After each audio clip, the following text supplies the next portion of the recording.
Hi guys, good morning. Sa araw na to, magwawalis tayo guys. Maglilinis tayo ng bakuran. Sa bakuran tayo maglilinis guys. Wawalisin ko to, tatanggalin ko yung mga dahon ng mangga. Ayan. Kasi yung mga dahon yung pag di mo matanggal, magiging sanihan ng pagbara ng ating mga kanal. Kaya ngayon, wawalisin natin yan. Ayan guys.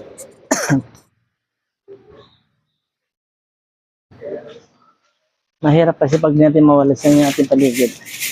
Magmumukhang gubat. Ayan.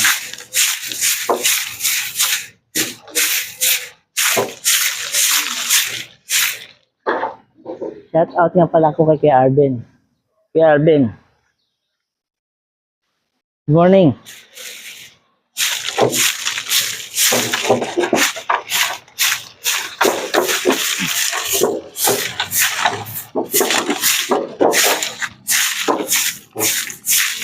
Inahin mo natin yung sa kanal guys. Ayan. Ilabas mo natin yung mga dahon sa kanal. At tapos sa kanal dito sa labas. Step by step lang. Ayan. At alam nyo kasi guys, ako sanay akong magwalis na dalawang walis ang aking gagamitin. Kasi pag isang walis ang gagamitin ko, nababagalan ako. Kukuha lang ako ng isang walis. Ito na. Meron na tayong dalawang walis. Kung dalawa, mas mabilis, di ba?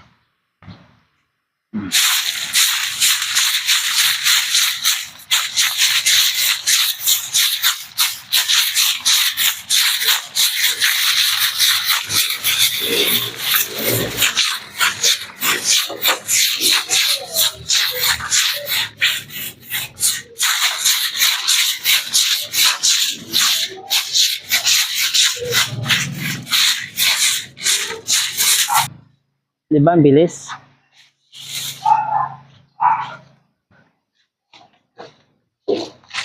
Mabilis lang yan guys pag dalawang walis. Yung mga trabaho ko, pakyawan to, ayaw ng arawan.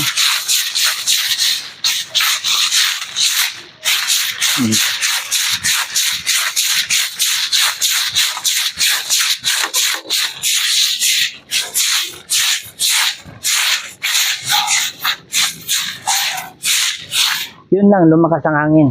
Pause muna tayo. Yan. At saka ito pa rin isa sa mga problema sa mga nagwawalis. Pag malakas yung hangin, bumabalik yung winawalis mga dahon. I-extra ko pag humahangin, humihinto man ako saglit.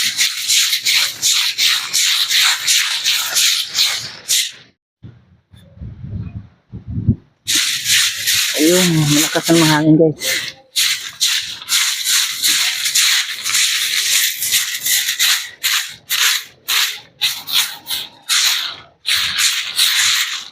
Pero sa totoo lang, aaminin ko, ang hirap magwalis pag basa yung lupa.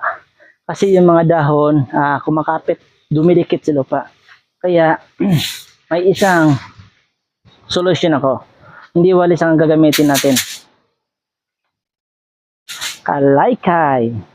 Itong kalaykay ko nga pala, sira-sira na to guys. Matagal na kasi ito eh. Ako gusto kong bumili ng bago nito. Wala akong mabili doon sa bayan, kaya ang ginawa ko, sa Lazada ako nag-order. Siguro next week, bago na to.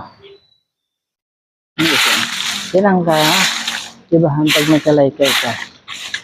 Kasi, mabilis lang. Mabilis lang yung pagkalaykay. Kasi yung mga dahong nababao na sa putik, natatanggal pa rin. Ayun lang. Easy, di ba?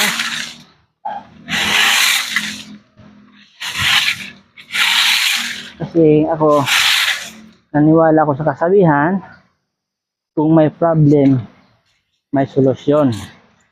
Kung ang problema ay yung mga dahong kumakapit sa putik, sa lupa, bumabaon, gawa ng maputik, wala naman solusyon. Ito yung solusyon, kalaykay. Kasi kung gagamitan mo siyang walis guys, di siya kakayanin ng walis. Sasakit lang yung balakang mo. Sasakit mo yung braso mo, ganun. Matatanggal man siya pero matagal. Hindi tulad ng may palike, tulad nito, madali lang, di ba? Kaya sa mga naka-ambinto nito, shout out ako, thank you so much. Dahil sa inyo, napadali yung trabaho ko. Kasi lang umulan na guys. Yan ang sinasabi ko. Kaya ko ng arawan, kasi abutan tayo ng ulan. Yan na, umulan na. Iligpit mo na yung balde.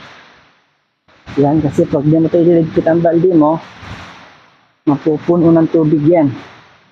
Tapos natin